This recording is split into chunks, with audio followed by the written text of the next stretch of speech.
Алақ сүресі 96-шы Құран сүресі 19 аяттан тұрады. Бисмиллахир-рахманир-рахим. اقرأ باسم ربك الذي خلق خلق الإنسان من علق اقرأ وربك الأكرم الذي علم بالقلم علم الإنسان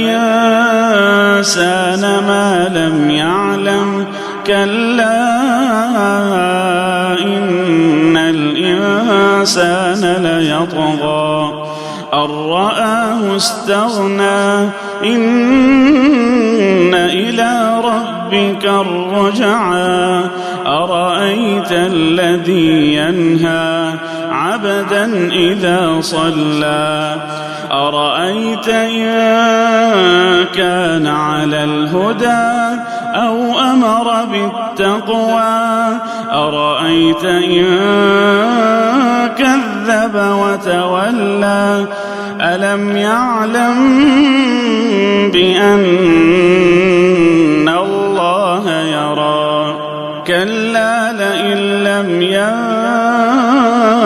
لنسفعا بالناصية ناصية كاذبة خاطئة فليدع ناديه سندع الزبانية كلا لا تطعه واسجد واقترب.